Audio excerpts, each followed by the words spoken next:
네, 시작하겠습니다. 전자기기, 블루투스 이어폰 적당히 제거해 주시고요.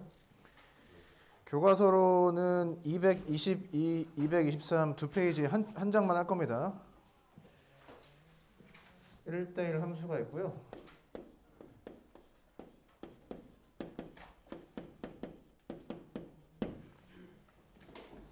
(1대1) 함수, (1대1) 대응, 항등함수, 상수함수 네 가지 함수에 대해서 배우는데 함수 중에서 특별한 함수다 라고 생각하면 될 것 같고요. 지금 알아두어야 나중에 다 도움이 된다. 222쪽 그 위쪽에 그림을 보면은 그림이 3개가 나오죠. 읽어보면 정의역에 서로 다른 두 원소에 대한 함수값이 서로 다른 경우가 있고 그림 3과 같이 그렇지 않은 경우도 있다. 아무튼 정의로 바로 들어가겠습니다. 1대1 함수의 정의는 이렇습니다.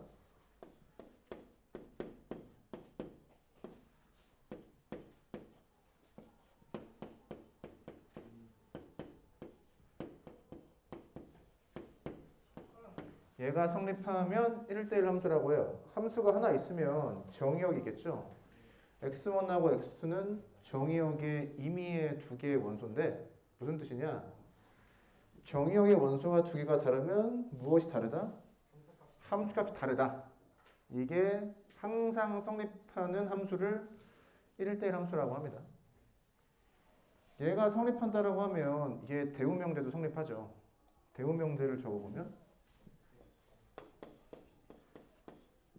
자, 함수값이 같으면 어떻게 되면 된다? 함수값을 만든 정의역의 원소 두 개가 같으면 된다. 그래서 어떠한 경우에는 첫 번째 걸로, 어떠한 경우에는 두 번째 걸로 함수가 1대1 함수인지 아닌지를 파악을 합니다. 이게 정의예요. 그런데 갑자기 그 다음에 1대1 대응이라는 또 글씨가 나오죠? 결국은 우리가 1대1 대응을 알려고 하는 건데 자, 정의입니다. 1대1 대응은 무엇이냐? 1대1 함수이면서 동시에 공역과 치역이 같아야 돼요. 네, 이 조건이 추가되면 1대1 대응이라고 합니다. 그래서 1대1 대응을 체크하려면 첫 번째, 얘가 성립하는지 확인해 봐야 되고요. 두 번째, 공역과 치역이 같은지를 확인을 해봐야 됩니다. 정의는 이건데요. 그 아래 예시를 볼까요? 보기 1번, 2번 있죠. 첫 번째 예시를 보면 fx가 2x라고 되어 있어요. 자, 봅시다. 여기에 따라가 보죠. 첫 번째 거랑 두 번째 거랑 같은 내용이죠. 첫 번째 게 참이면 두 번째 것도 참이고 두 번째 게 참이면 첫 번째 참이고 이 두 번째 걸로 한번 증명을 해볼게요. 별말이 없으면 함수는 정의역을 무엇으로 본다? 실수 전체로 본다. 그래서 가정을 하는 거죠. fx1하고 fx2랑 같으면 함수식이 나와 있으니까 이렇게 두 개가 같다는 소리죠. 그러면 같아집니다. 무엇을 알게 된 거죠? 함수값이 같다고 하면 함수값을 만든 x가 같다. 얘가 성립하기 때문에 이 함수는 어떤 함수다? 1대1 함수다라고 하는 겁니다. 두 번째, 이 함수는 실제로 1대1 대응까지 되는데 왜? 1대1 함수가 되죠. 그 다음에 함수가 있으면 일반적으로 공역을 무엇으로 본다? 실수 전체로 본다. 이 함수의 치역은 어떻게 돼? 실수 전체인 거 알겠어? 자, 어떻게 하죠? 직선이 있으면 직선에 무수히 많은 점이 있을 텐데 그 점을 어떻게? y축에 수선의 발을 내리자. 그럼 어떻게 돼요? y축이 싹 다 채워지죠. 아, 이 값들이 치역의 값들이죠. 그래서 똑같다. 무엇이? 함수의 공역과 치역이 실수 전체로 똑같다. 그래서 1대1 대응이다 라고 합니다. 1대1 대응은 간단하게 원투원이라고 해요. 원, 투, 원. 네, 그러니까 원투원 펑션이라고 하지 않고 원투원이라고 합니다. 1대1 대응 자체를. 자, 얘도 함수고 얘도 함수죠. 대응이란 말로 끝나지만 함수입니다. 그래서 이렇게 수식으로 무엇을 할 수 있다? 1대1 대응인 것을 보일 수가 있다. 그런데 우리가 옛날에 뭘 해봤지?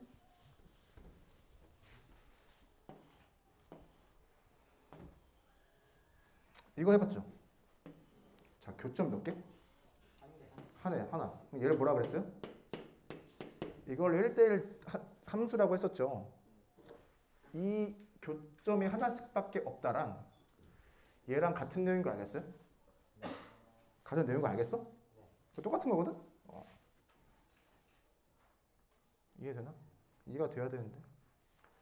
두 번째 거랑 연결해서 생각하면 되겠죠. 아무튼 하나밖에 없다고. 얘를 조금 더 다른 말로 하면은 나중에 역함수 할 때 뭐 내년에 더 배우시겠지만 x점 하나 찍어서 y점 하나 만들죠. 얘를 반대로 해볼까? 반대로 너를 여기에 대응시켜서 x축에 있는 좌표를 찾을 수가 있죠. 근데 너 하나당 너 하나밖에 없잖아. 그래서 1대1 함수, 1대1 대응이라고 하는 겁니다.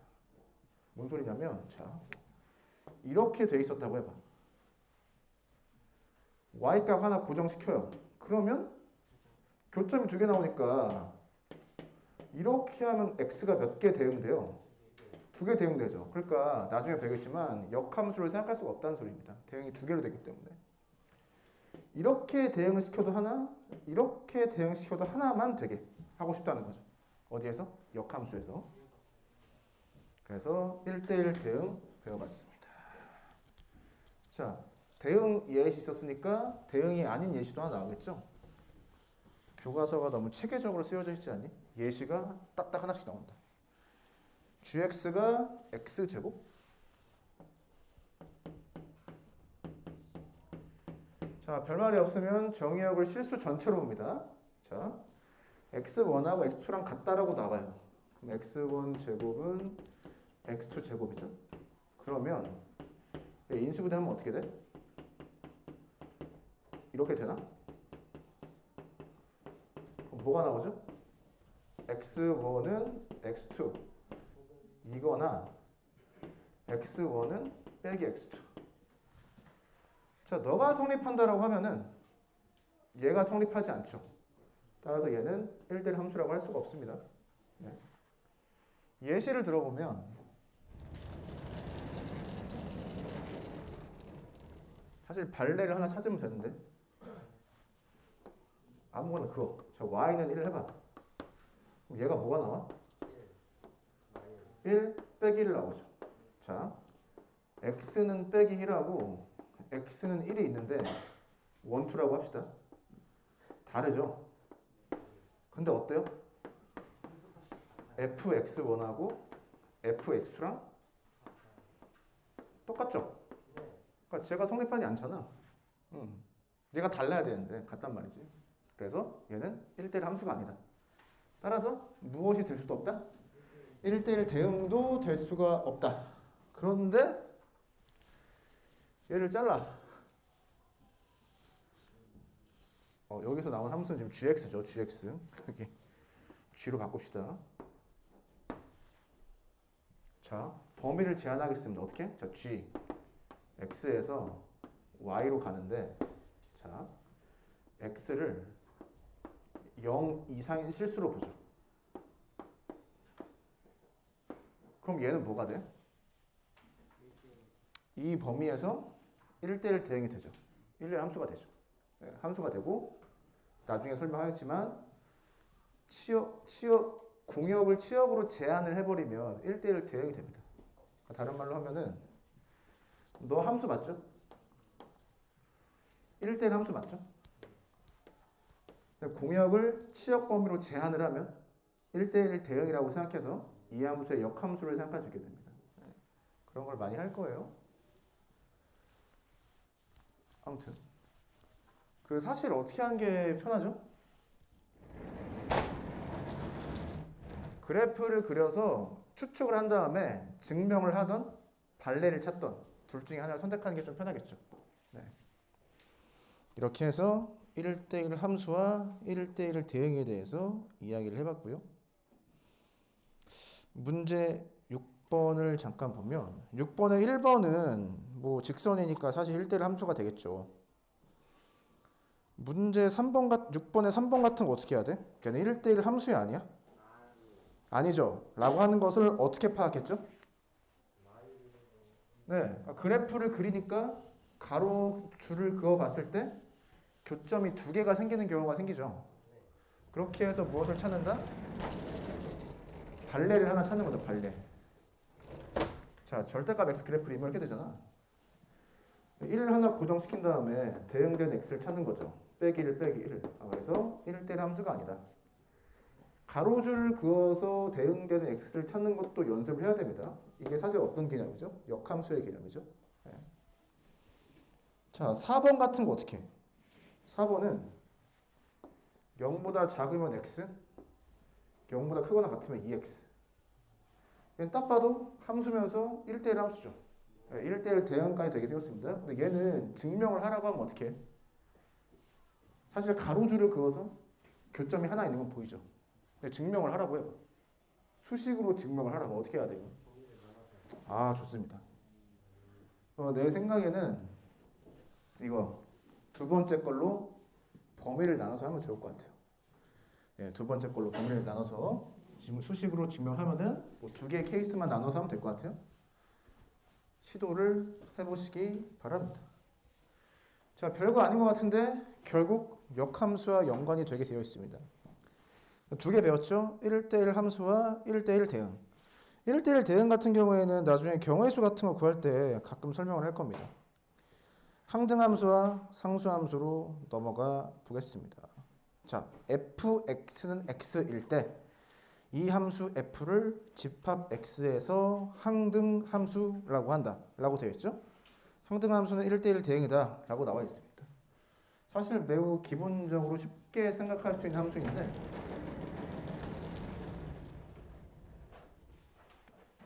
여기다 여기다 자, 1, 2, 3. 자, x의 원소 3개, y의 원소 3개가 있는데 나로 대응시키는 거죠. 나를 나로 대응. 이러한 함수를 항등함수라고. 항등함수. 그래서 사실 이 경우에 정의역과 공역은 어떻게 돼요? 정의역이 x면 공역도 x이면서 이렇게 대응이 될 수밖에 없으니까 치역조차 x가 되어버리죠. 항등함수를 여러분들 id라고 씁니다. id. 그래서 우리가 함수를 쓸 때 fgh 쓴다고 했잖아. i는 많이 안 써요. 이 i라는 게 항등함수를 나타내기 때문에 자, id 뭐의 약자일까? 아, 좋습니다. identity. 네, identity. 우리 실생활 예시 중에 뭐가 있지? 아니, 그러니까 영어 공부 너무 열심히 했구나. 자, ID 뭐라 그러죠? ID. 우리 맨날 로그인 할 때 ID 하잖아. 그 ID가 뭐야? 아니. 우리 신분증이 ID 카드죠. 신분증. 봐, 신분 없는 애들. 거의 추노 뭐 이런 건가? 추노랜다. 그냥 매국노. 자, 거의 지금 뭐 미치겠네. 신분증을 아이디 카드라고 그러죠. 그게 무슨 소리야? 그러니까 내면 뭐야? 내가 그 사람이란 소리잖아. 카드랑 나랑 똑같다는 소리죠. 그 의미 아이디입니다. 이해되니? 아니, 나랑 똑같다고. 똑같다니까? 그래서 아이디라는 표현을 써요. 수식으로 함수를 표현하면 당연히 어떻게 된다? 아니, x를 집어넣어서 x가 나와야 되니까 fx는 x가 되겠죠. y는 해봐. 원점을 지나는 기울기 1짜리 일체 함수, 직선이 되죠? 1대1 함수 되는 거 알겠어? 아니, 두 개 같다고 해봐. 그럼 x1, x2가 같잖아. x1, x2가 같네. 1대1 함수. 당연하게 너랑 같고 정의역과 공회의 같고 치역도 똑같죠. 그러니까 1대1 대응이 되는 거죠. 네. 매우 쉬운 형태의 1대1 대응이다. y는 x가. 이렇게 y는 x 항등함수 알아두시면 될 것 같고요. 그 아래에 상수함수 있죠? 자, 상수함수 어떻게 해? 자, 뭔가 있어. 여기도 뭔가 있어. 그런데 화살표가 다 한쪽으로만 쏠리는 이러한 함수를 상수함수라고 하는 거죠. 1, 2, 3의 함수값이 모두 하나의 숫자의 문자에 대응이 되는 함수를 상수함수라고 한다. 예를 들면 뭐가 있어요? 자, fx는 0이라고 해봐요. 얘는 뭐예요? x의 값에 관계없이 y 값이 항상 0이 나온다는 소리니까 얘는 1,0도 지나고 2,0도 지나고 이러한 점들을 다 모아두면 이 함수의 그래프가 되는 거죠. 자, 얘를 그래서 어려운 말로 뭐라고 한다? x축이라고 하는 거죠. 네. y는 fx는 0이잖아. y는 0이 뭐야? x축 아니야? 네. 직선이 나오는 직선. 네. 이러한 형태의 직선이 나온다. y는 2면은요. y는 fx는 2죠. x의 값에 관계없이 y 값이 항상 2. 1,2, 2,2, 3,2, 빼기 1,2, 0,2 다 지나가니까 이렇게 지난다는 소리죠. 자, 치역의 원소가 하나뿐인 함수. 상수함수입니다. 자, 문제 7번. 그냥 보면 알겠지? 자, 뭐 배웠죠? 특수한 네 가지 형태의 함수에 대해서 배웠는데 1대1 함수, 1대1 대응. 1대1 대응도 함수예요. 끝이 대응으로 끝나지만 함수입니다. 항등함수, 상수함수. 1대1 함수랑 1대1 대응을 왜 배우냐? 역함수 개념을 도입하기 위해서 생각을 했다. 항등함수는 언제 나오느냐? 역함수를 합성하면 나온다. 함수와 역함수를 합성하면 또 등장을 하게 되고요. 상수함수는 왜 나왔을까? 잘 모르겠습니다. 자, 검색을 통해서 알아보신 시간 너무 쉽지 않습니까? 1대1 함수 체크하는 방식을 수식으로도 한번 알아두실 필요가 있다. 네. 뭐 이 정도 할까요? 네, 우선은 수업은 여기까지 하도록 하고요.